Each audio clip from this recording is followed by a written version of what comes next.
Bonjour à tous, je vais maintenant vous présenter la notion de compte utilisateur.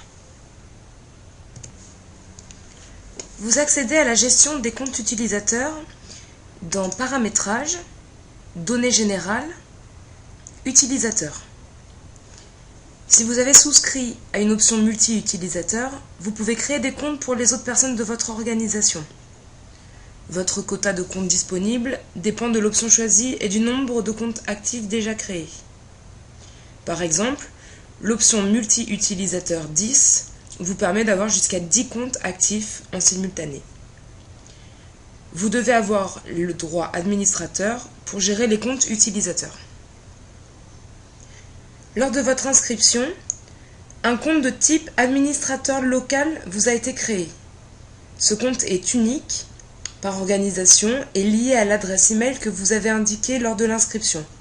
Il possède tous les droits. Si vous partagez le compte administrateur avec une personne venant à quitter votre organisation, nous vous recommandons d'en changer le mot de passe le plus rapidement possible. Il y a plusieurs permissions différentes que vous pouvez affecter ou non à vos utilisateurs. Administrateur, commercial, comptabilité, facturation ou planning. Le droit administrateur permet l'accès à tous les paramétrages. Il est nécessaire pour certains paramétrages et dans toutes les opérations qui concernent votre abonnement. Il est nécessaire aussi pour les opérations d'import, ainsi que pour certains exports, et pour gérer le compte utilisateur. Le droit commercial est le droit par défaut pour tout compte. On l'accorde en général à tous les utilisateurs. Le droit comptabilité sera utile en cas de souscription à l'option comptabilité. On l'accorde en général uniquement à la personne en charge de la comptabilité.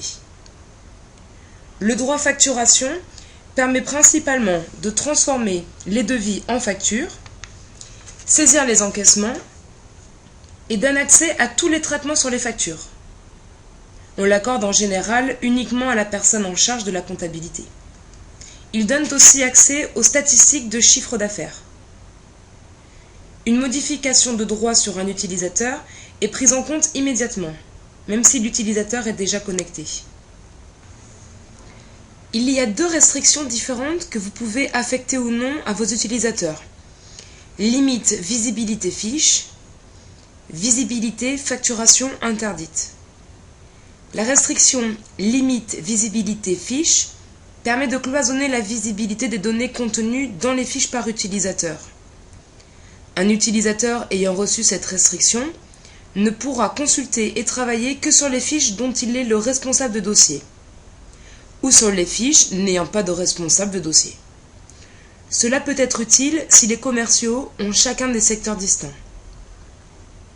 La restriction visibilité facturation interdite permet d'éviter qu'un utilisateur accède aux devis et aux factures par les onglets d'une fiche. Vous pouvez créer un compte de consultation. Ce compte est unique et possède la particularité de ne pas avoir de droit d'écriture. L'identifiant sera consultation 1 et son mot de passe sera déterminé aléatoirement lors de sa création. Pour le créer, vous devez indiquer l'adresse email de la personne qui recevra les codes d'accès. Une fois créé, il apparaîtra dans votre liste de comptes utilisateurs et vous pourrez le gérer comme les autres comptes, notamment le désactiver ou en changer les droits. L'utilisateur de ce compte pourra ainsi se connecter dans votre système, mais ne pourra pas y effectuer la moindre modification. Vous pouvez par exemple utiliser ce compte pour votre comptable ou pour votre expert comptable. Mais il existe un mécanisme plus intéressant pour votre expert comptable. Le bouton plus vous montre le formulaire de création d'un compte utilisateur. Les trois seules informations obligatoires sont le nom d'utilisateur, qui doit être unique, un mot de passe et sa confirmation, 8 caractères minimum, l'email de l'utilisateur qui servira pour la gestion de son compte.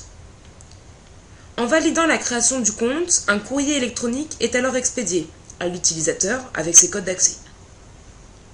De nombreux caractères sont interdits dans le nom d'utilisateur, comme l'espace et les principaux caractères non alphanumériques. Les tirets, le point et l'arrobase sont par contre autorisés. Vous pouvez ajouter ou retirer des droits pour un compte utilisateur.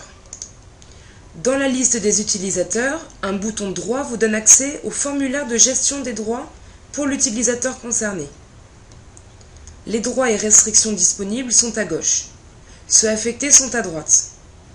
Appuyez sur le bouton retirer ou ajouter en fonction des besoins. Les effets sont immédiats. Même si l'utilisateur est déjà connecté, les nouveaux droits sont respectés en temps réel. Vous pouvez activer ou désactiver un compte utilisateur. Dans la liste des utilisateurs, un bouton désactiver, activer vous permet d'instantanément changer l'état d'un utilisateur. Les effets sont immédiats. Même si l'utilisateur est déjà connecté, il n'aura plus d'accès dès sa prochaine action. Dans la liste de vos utilisateurs, l'identifiant est surligné en rouge pour indiquer qu'un compte est désactivé. Si vous avez une option multi-utilisateur, seuls les comptes actifs sont décomptés de votre quota de comptes disponible. Le compte de consultation n'est pas décompté de votre quota. Vous pouvez changer le mot de passe de votre compte.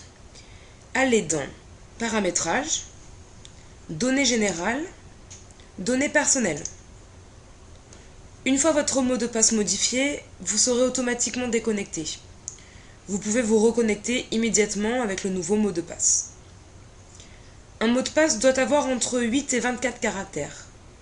Il est conseillé de choisir au moins 8 caractères, dont au moins un chiffre, une lettre et un symbole spécial.